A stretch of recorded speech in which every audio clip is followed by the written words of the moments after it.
Good morning everyone, it is Wednesday the 23rd of October 2019 and yeah, here we are doing some potatoes. I promised you last year, I promised you this year that I'd bring you some footage of the potato harvest, and yeah, so I will. So yeah, 23rd of October, we actually finished on the 24th of October last year. Unfortunately not going to happen this year. As of this morning, we had about 45 acres left of Pentland Dell potatoes. We're currently in a field called 40 acres, which is 40 acres. We've got one up there in the distance called New Enclosure, which is about 13 acres.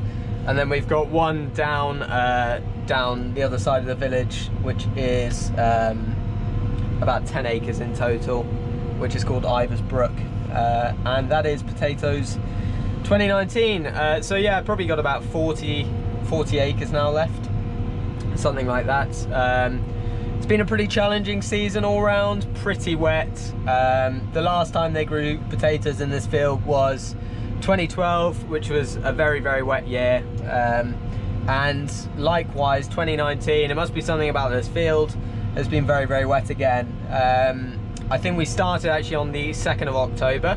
We're growing about 170 acres of potatoes, which maybe should take somewhere between 2 and 3 weeks to get in with the kit we've got, etc. But yeah, it's taken, we're now on obviously on the 23rd, and it's just been start-stop the whole time.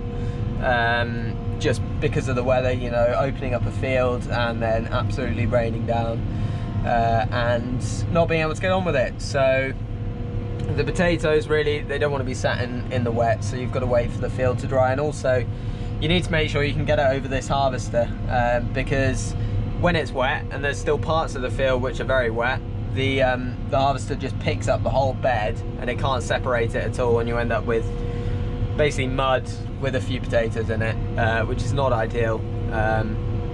So therefore, yeah, you have to wait a couple of days for it to dry out. It does depend on the soil type. Some of the lighter fields, more free draining soil types, will be able to go sooner. Some of the heavier soils, that field over there, New Enclosure, you'd have to wait a bit longer. But yeah, we're cracking on now. So all the royal are in, and now just onto the Pentland Dell, all grown for McCain's for chipping, and yeah, they're home freezer bags, etc. So yeah, anyway, didn't do a video on this last year, so I'll give you a little bit of a run through with what's going on. So this is the Fendt 724 and the Grimme GT170 trail potato harvester. You can get self-propelled harvesters as well. Grimme do them, and DeWolf, Standon's another company that do the trail potato harvesters. But yeah, we've got Len Evans about 10-15 minutes up the road, so Grimme makes perfect sense. They're sort of Grimme dealers and well known in the area. They supply, obviously we're in Herefordshire, but they supply customers right down in Pembrokeshire, I think, down in southwest Wales, and as far apparently as some down in Cornwall and stuff. I don't know how true that is, but yeah, if they're on our doorstep, we might as well use them for, you know, if anything goes wrong with the harvester, then they're there. And you know, we've had a couple of minor hiccups this season. We've had to go to Len Evans, so yeah, it's just ideal that they're close enough to be able to let us get on with it, sort of thing. So yeah, what we've got in here, I've got a screen set up with 4 cameras. This is the cart elevator, so I'm loading Ben at the moment. Don't think he knows I'm filming, not going to tell him. This is on the first table, so as soon as it goes up the web there's a camera looking on the right hand side there. So that's the first table when it comes up off the web. That's the second table, so it drops from the first table down to the second table. And then this bottom one in the bottom right is for the windrowers. So even when you haven't got a trailer underneath you, instead of the cart elevator going that way, you can turn it the other way and you can put the potatoes in the next door bed in between the 2 rows. So even when there's no trailer, you can still be productive. And it also means when you have to come into a field to start off with, to open up, you have to go around twice. There's no room for a trailer, so you have to open it up windrowing like that, and I might do a video on that as well. No promises, because I've been pretty shocking with the videos, but you know, hey ho, there we go. But yeah, so that's the screen there. Obviously my speed, my PTOs is set via the Fendt, so at the moment doing a steady 2.2k, bring it down to 2, about 1400 revs as well. So the PTO is spinning at about 390, 400, so not really that quick, to be fair. And yeah, that sort of covers that. We'll just get this this bit done. We'll turn around and then I'll talk you through the rest of it. So yeah, we are, what else we got? Wheat is obviously going in, drilling. We've got a contractor in helping us because we managed to get a bit up at the farm up at Lempster in with the Vadestad drill, but since then, because of the rain, it's also affected the wheat drilling.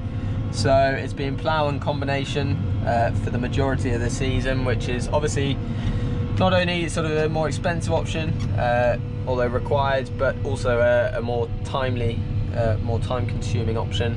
So therefore, coming out to now the end of October time, we've got a contractor in to help us out a little bit, do a bit, because obviously we've also got the apples going on as well.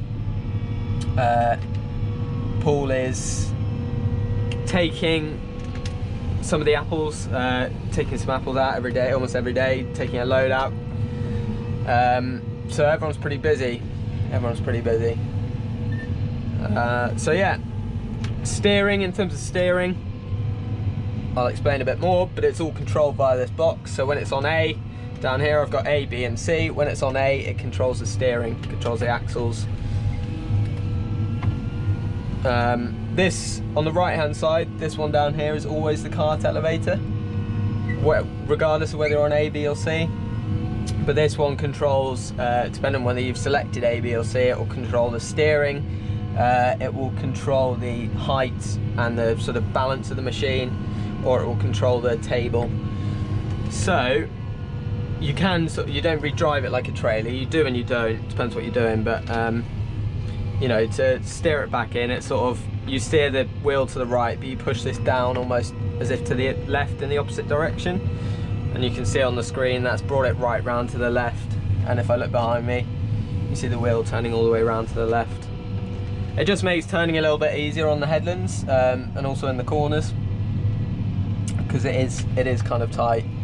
I try and turn the PTO off as much as possible as well when turning on the headlands. Will he notice that I've got the camera on? I don't think he will. He might do. No, he hasn't got a clue. Hasn't got a clue. Yeah, drop it back in and then turn the elevator on and we're away again. So to be fair, the sample's not that clean. Generally, it's mostly spuds, you know, I'm gonna be honest, but there are some clods in there which the machine just can't deal with. It picks it up and it thinks it's the same shape, same size of potato, can't really distinguish between the two. Where you've got sort of lighter soil, it's a little bit easier because the web will get rid of a lot of it and then the multi-sep will be able to separate the rest of it out, but the clods just run over. So let's get stuck in with sort of the machine. Screen up here. So to start with, the two main things are you've got your first table and you've got your second table. You can either have them on cleaning or transfer. So cleaning means that the rollers are going, there's two sets of rollers, one is always going forward, but you can change the other set of rollers to go backwards, and in essence being sort of cleaning, which is what they're on at the moment. So it slows the potatoes down, takes more of the hulm, more of the dirt out, stones, etc. So I've got, in this sort of wet year, I've got both on cleaning, first and second, but in a drier season, you might be able to get away with one. So you can also set the speed of those, and you can also set the distance apart, so you can have them 100%, so there's a bigger gap for more stuff to fall through, or you can close them up so there's less space. But with these bigger potatoes, they're not going to fall through the multi-set, the gap there, even at 100, which is what I've got them both set on. So yeah, I just generally keep them at 100. You can also adjust the height of those, so the potatoes coming over, say like this, they're going to go here. There's a bit more of a jump to go over. You can raise or lower it, which again helps with cleaning, but on a dry season you don't want it to be up too high because of bruising. This year it's not too bad, but they're only up at, one's up at 16 on the first one and one's up at 34, because in this field, oh there he is, he's noticed. He's finally noticed. Hello Ben. I'll give you a link to his Instagram actually on here, so you can have a bit of a shout out for appearing in the video. He's yeah, he's posted some good pictures. He's been here all summer, and then he's going to work up at, he probably won't mind me saying, but he's going to work up at Morris Caulfield as a demonstrator, so he'll be getting used to class kit. So that's Ben. Anyway, back to where I am. So these Pendant Dell, for some reason they've sort of clung on a little bit more, so the home's a bit of an issue. So sometimes it can try and pull it through, but because it's still alive, the potatoes and the mud and stuff are getting stuck, and it creates a bit of a block, which is what is happening every now and then there. So sometimes when that happens, I can just click on to transfer and it basically gets rid of the block 99% of the time. Sometimes it doesn't, and that is frustrating. Anyway, yeah, so that is basically the first screen. There's a few other details, and then second screen is sort of more settings and things like that. So you've got your share depth, so how deep you've got it into the rows, into the ground in essence. You've got the speed of the back table, so this bottom left hand corner, just how quickly you've got that going round. You've got the agitation on as well. You can see when you go downhill a little bit, it's more likely to block up, so if you just get rid of it, and sometimes it sends soil through and harm, but yeah, it's what it is. It's what it is. The grader at the yard will deal with anything that this can't really, generally.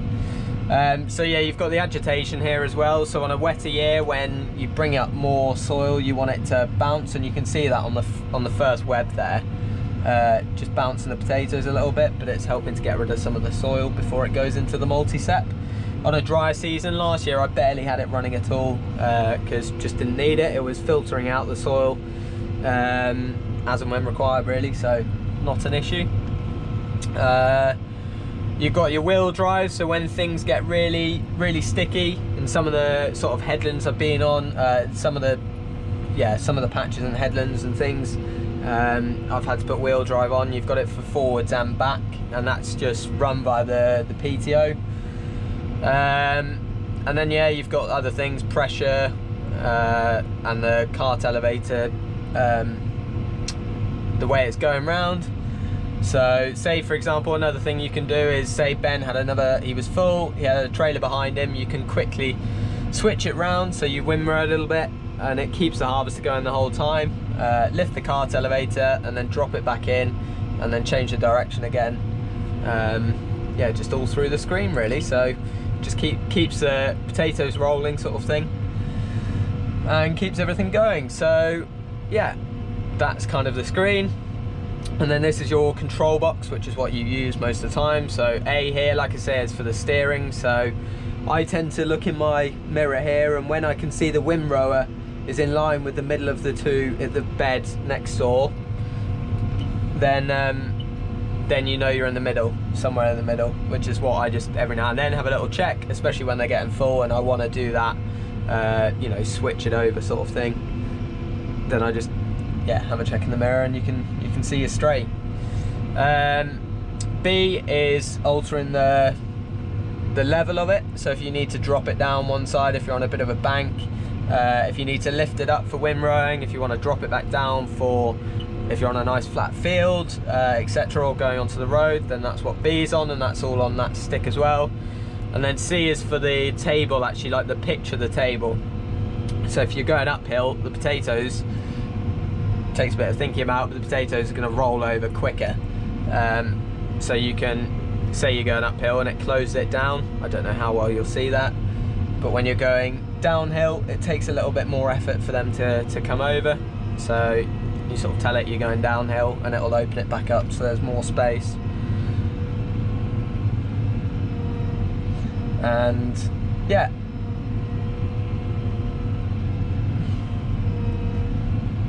that was my fault, I wasn't really concentrating. Anyway, no harm done. So made sure Ben was staying concentrating. So yeah, that is kind of it really. You can, because I'm getting more blocks because I'm going downhill and the harm's sticking, I can speed that first table up a little bit. And you're always kind of playing with the harvester. It's kind of almost second nature now. Like, I just keep flicking the cart elevator to bring it up. So this, yeah, it takes a bit of getting used to this, but once you understand it, then it's fairly straightforward. But yeah, the trailer drivers just have to try and fill it nice and level. Ben's doing a good job. So yeah, that is sort of a run through of the potato harvest. This is a bit I windrowed earlier, so you'll see more coming up now. So what I'll do is I'll drop the speed down of the actual what I'm going through, so it's got more time to get itself through, and I'll speed up the tables a little bit to help it on its way. Yeah, the raws weren't so bad, but I don't know, the Dell, maybe because they were sprayed off a little bit later, are clinging on a little bit more, and like last year was a bit more of an issue. This year's not so bad, but you do just have to keep an eye on it, especially when they're windrowed. There's a lot trying to get through there, and if you try and cram too much for it, then you'll block it up. So, which is not ideal. Anyway, that is yeah, the sort of a run through of the potato harvester and of what we've been up to for the last, basically feels like a month now. It's coming up to a month. Which shouldn't have taken this long, but the weather has been very much against us and very much against farmers in general. So yes, it'll be nice to get the potatoes out. And then yeah, that'll be it. So Pentland Dell, about 40 acres remaining, I'd say. We'll see how we get on, and I'll try and do another video at some point soon.